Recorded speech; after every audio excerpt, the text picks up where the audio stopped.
시간 함께 나눌 말씀은 마태복음 28장 11절부터 20절입니다. 마태복음 28장 11절부터 20절 말씀 공독하겠습니다.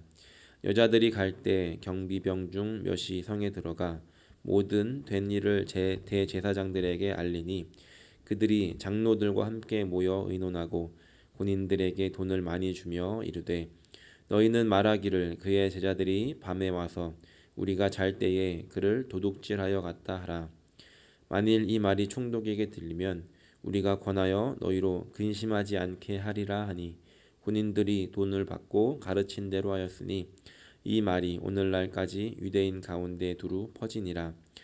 11 제자가 갈릴리에 가서 예수께서 지시하신 산에 이르러 예수를 배웠고 경배하나 아직도 의심하는 사람들이 있더라.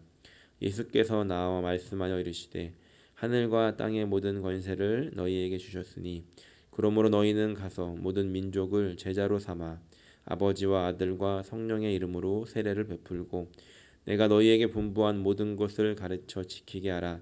볼지어다 내가 세상 끝날까지 너희와 항상 함께 있으리라 하시니라. 아멘. 오늘로써 마태복음이 끝이 납니다.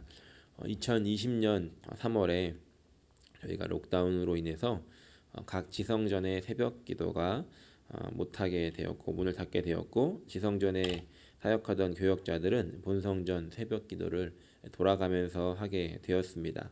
벌써 1년 반 전의 이야기입니다. 당시는 잠시 그렇게 될 것으로 잠시 동안만 그런 일들이 있을 것이라고 생각을 했기 때문에 저도 본성전에서 설교를 준비하면서 10계명 시리즈, 팔복 시리즈 같이 짧은 시리즈로 설교를 준비를 했었습니다.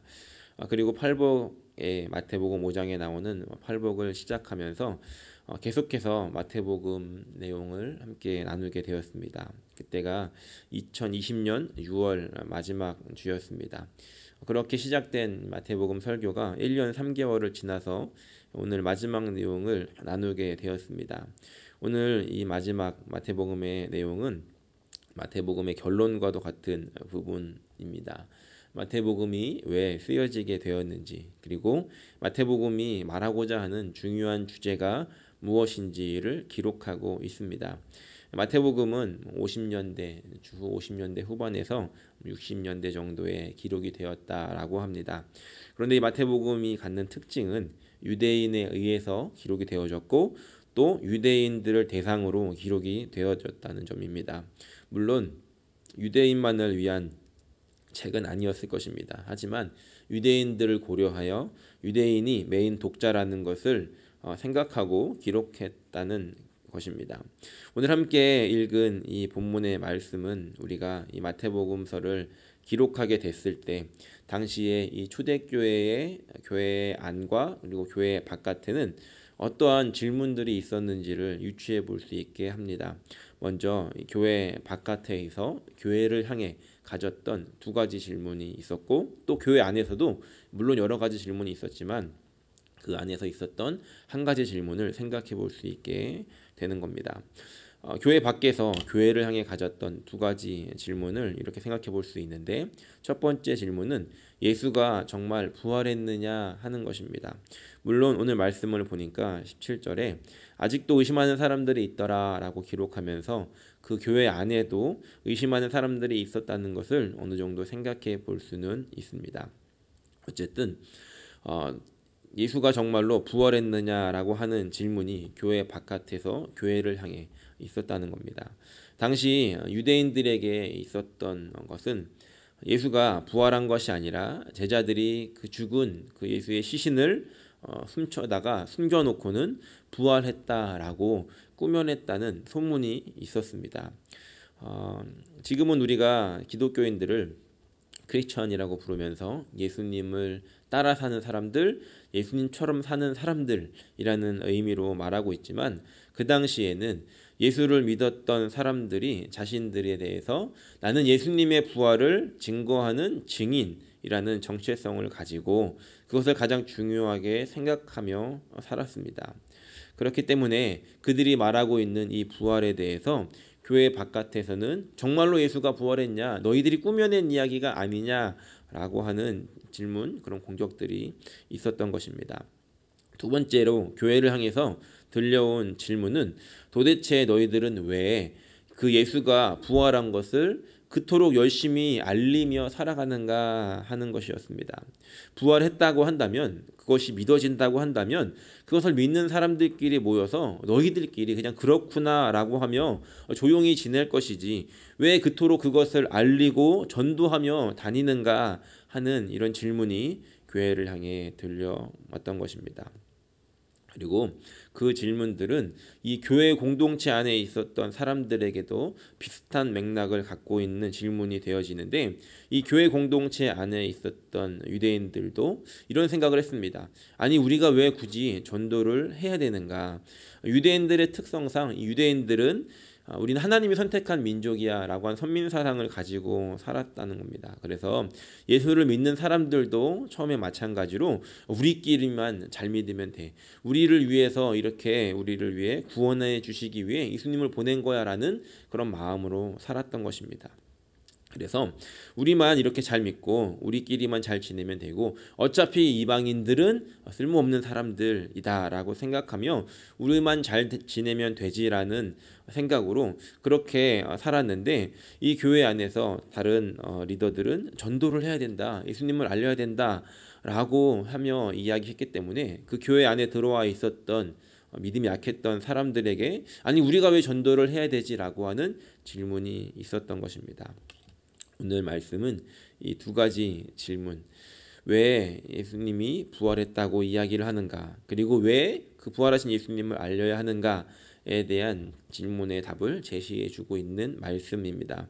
먼저는 부활에 대한 질문이 있었다고 했습니다. 부활의 증인임을 자처하는 기독교인들을 향해서 사람들은 그 부활 사건이 제자들이 꾸며낸 이야기에 불과하고 그들의 손에 만들어진 사기극이다라고 이야기를 했던 겁니다. 그래서 마태는 다른 복음서와는 다르게 이러한 소문이 어떻게 생겨나게 됐는지를 오늘 말씀을 통해서 설명해 주고 있는 겁니다. 그 내용이 오늘 함께 읽은 본문의 11절부터 15절까지의 말씀입니다. 간단히 정리하자면 이 무덤을 지키는 경비병들은 그 지진이 나고 무덤이 열리게 된 것을 목격했고 부활하신 예수님을 보지는 못했지만 적어도 그 열린 무덤 안에 예수님의 시신이 없었다는 것을 확인했다는 겁니다. 그리고 그 과정 속에서 제자들은 나타나지 않았다는 것을 알았다는 겁니다.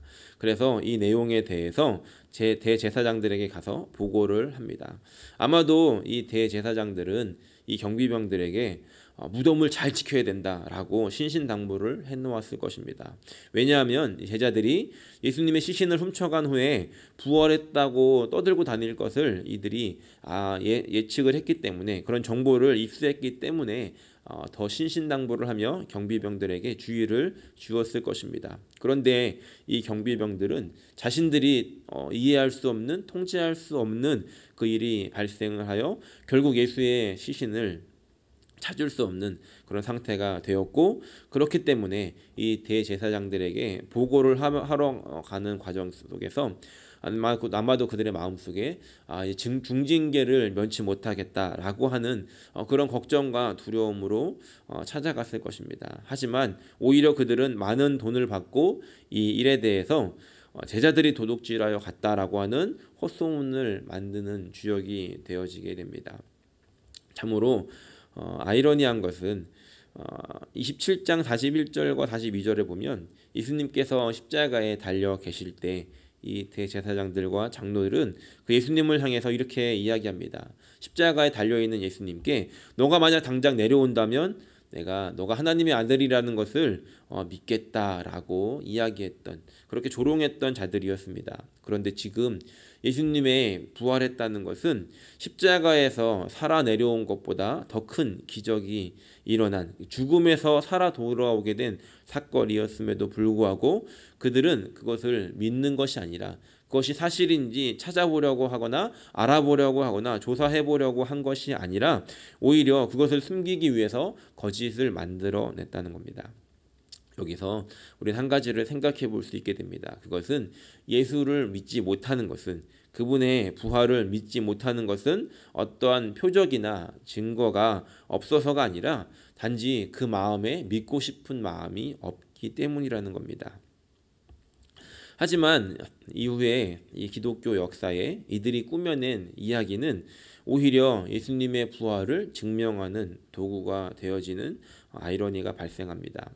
이들은 그 예수님의 시신을 도난당했다, 제자들이 훔쳐갔다, 부활이 꾸며낸 이야기다 라고 이야기했지만 적어도 그들이 그러면서 이야기하고 있는 것은 그 예수님의 시신이 있었던 그 무덤이 비어 있었다는 것을 이야기하고 있는 또 하나의 증거가 됐기 때문입니다.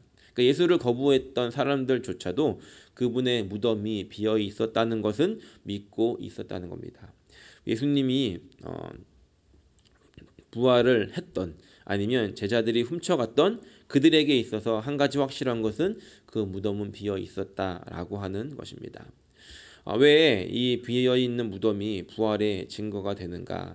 그것은 우리가 이런 가정을 세워볼 수 있습니다. 만약에 제자들이 그 예수님의 시신을 훔쳐갔다라고 가정을 했을 때, 그러면 다시 이런 질문을 하게 되는 것이죠.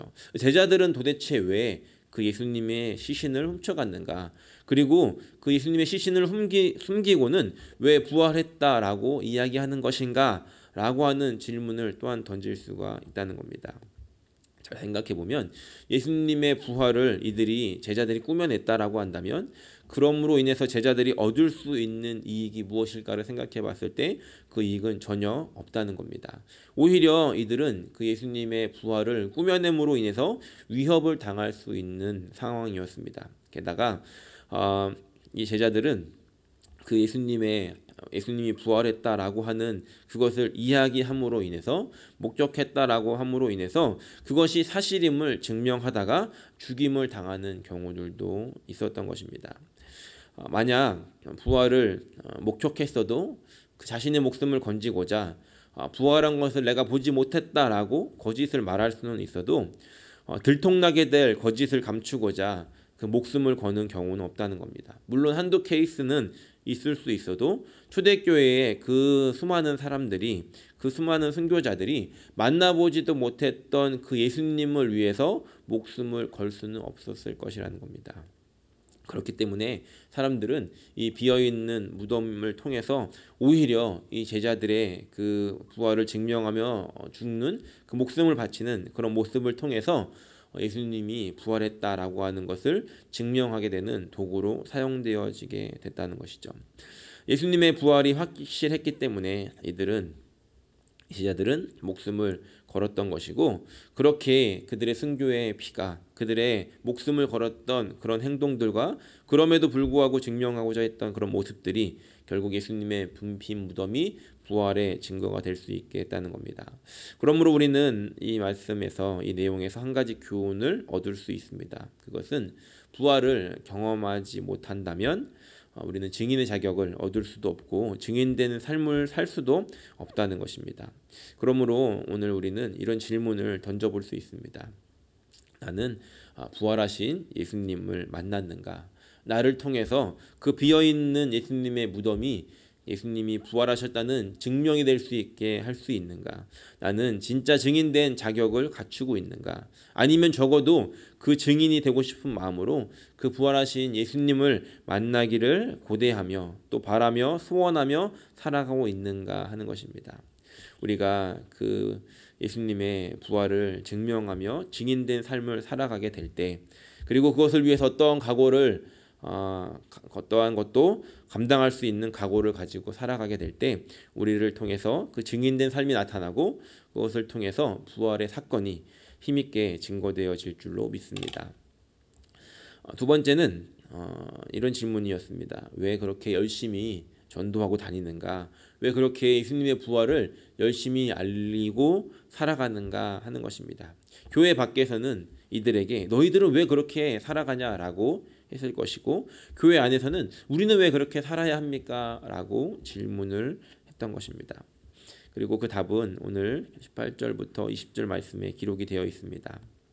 예수님께서 주셨던 마지막 명령이죠. 예수께서 나와 말씀하여 이르시되 하늘과 땅의 모든 권세를 내게 주셨으니 그러므로 너희는 가서 모든 민족을 제자로 삼아 아버지와 아들과 성령의 이름으로 세례를 베풀고 내가 너희에게 분부한 모든 것을 가르쳐 지키게 하라. 볼지어다 내가 세상 끝날까지 너희와 항상 함께 있으리라 하시니라. 예수님께서 하셨던 마지막 명령입니다. 우리는 이것을 예수님께서 주신 지상명령이다라고 이야기를 합니다. 이 지상명령은 땅에서 이루어야 하는 명령이 아니라 이 땅의 가장 높은, 가장 위대한 명령이라는 뜻입니다. 이 내용은 세 가지로 구성이 되어지는데 간단하게 보자면 첫째는 가서 제자로 삼으라는 겁니다. 이 대상은 유대인들만이 아니라 모든 민족을 제자로 삼으라는 것이죠. 그러므로 이 복음이 유대인들만을 위한 복음이 아니라는 것을 이야기합니다.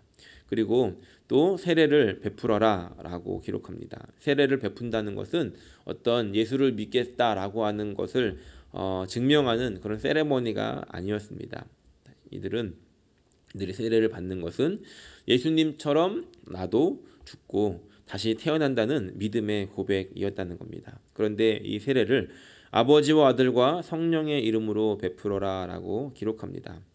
그 당시에 이 세례를 줄 때 아버지와 아들과 성령의 이름으로 세례를 준다는 것은 즉 누구의 소유권이 누구에게 소유권이 있는가 하는 것을 말하고 있었다는 것이죠. 당시에 은행에 돈을 맡길 때는 누구의 이름으로 맡기는지가 중요했다고 합니다. 그래서 내가 맡기더라도 다른 사람의 이름으로 그 돈을 맡기게 되면 그 돈은 그 사람의 소유가 되는 것이었기 때문에 그 은행에 돈을 맡길 때는 누구의 이름으로 맡기는지가 중요했는데 오늘 그 세례를 베풀 때에 그 죽음에서 다시 돌아오는 살아나는 그 죽음과 부활을 상징하는 그 세례를 받을 때 아버지와 아들과 성령의 이름으로 받는다는 것은 그 사건을 통해서 나의 소유권이 이제 하나님으로 바뀌어진다는 것을 의미하고 있었다는 겁니다. 그리고 세 번째는 가르쳐 지키게 하라는 것입니다. 그것은 예수님께서 말씀하셨던 모든 것이라고 합니다. 모든 것을 가르치는데 그 가르치는 이유가 지키게 하기 위해서 그 말씀대로 살아가게 하기 위해서 가르쳐야 한다는 것이고 지킬 수 있도록 하라는 것이었습니다. 오늘은 시간 관계상 이 세 가지를 더 살펴보진 않고 이 말씀 예수님께서 하셨던 이 명령 중에서 한 가지에 좀 집중을 해보려고 합니다. 그것은 바로 마지막에 기록되어져 있는 말씀입니다. 내가 세상 끝날까지 너희와 항상 함께 있으리라 라고 하는 것입니다. 예수님이 어떠한 분이신가, 어떠한 분이시기에 항상 함께 있으리라 라고 하시는 그 말씀에 우리가 힘을 얻고 이 명령을 수행하며 살아가야 하는가, 그것이 바로 18절에 기록되어 있는 말씀인데 예수님께서 이렇게 말씀하셨습니다. 하늘과 땅의 모든 권세를 내게 주셨다는 것입니다. 예수님께서 이제 부활하시고 하나님께서 그 예수님의 손에 맡겨주신 것은 하늘과 땅의 모든 권세였다는 것이죠. 그것을 맡겨주신, 그것을 손에 잡으신, 들고 계신, 그 권세를 받으신 예수님께서 항상 함께 하시기 때문에 우리는 우리에게 비록 그런 권세가 없다 할지라도 그 권세를 가지고 계신 예수님과 함께함으로 말미암아 그것을 사용할 수 있는 그런 자격을 얻게 되었다는 겁니다. 그 예수님께서 우리와 항상 함께 하겠다라고 말씀하신다는 것이죠. 이 마태복음을 읽는 독자들에게 이렇게 말합니다. 그 마지막 결론을 내리면서 우리가 전도해야 되는 이유는 그분이 살아나셨기 때문이고 또 우리가 그렇게 할 수 있는 이유는 그 예수님께서 우리와 함께 하시기 때문이다라는 것입니다. 그러니 걱정하지 말고 그 복음 들고 가라라는 것이죠. 마태는 처음부터 그리고 마지막 장까지 이것을 이야기합니다. 마태복음 1장을 보면 예수님께서 태어나시는 그 장면을 기록하면서 이런 말씀을 인용합니다. 1장 23절에 보라 처녀가 잉태하여 아들을 낳을 것이요 그의 이름은 임마누엘이라 하리라 하셨으니 이를 번역한즉 하나님이 우리와 함께 계시다 함이라 라는 것을 마태는 1장에 언급합니다. 그 1장을 시작할 때부터 하나님이 우리와 함께 계시다라고 말씀하시고 마지막에서도 그 하나님의 권세를 받은 예수님께서 우리와 함께 계시다라고 이야기하고 있다는 겁니다. 그렇기 때문에 지금 처한 상황에서 너희들이 걱정하지 않아도 되고 너희들은 그 예수님과 동행함으로 말미암아 그 증인된 삶을 힘있게 살아갈 수 있다라고 하는 것을 이야기하고 있다는 것입니다.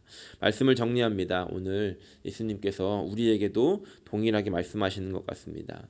우리는 부활의 증인으로 살아가고 있는지 그리고 그 부활의 증인된 삶을 힘있게 살아가고 있는지 그리고 우리와 함께 하시는 하나님을 그 예수님을 우리가 날마다 기억하며 살아가고 있는지 오늘 이 말씀을 통해서 우리 자신에게 이 질문을 던지고 또 이 말씀을 통해서 또 하나님께서 주시는 그 마음으로 답을 얻고 살아갈 수 있는 저 여러분들이 되시기를 예수님의 이름으로 간절히 축원합니다.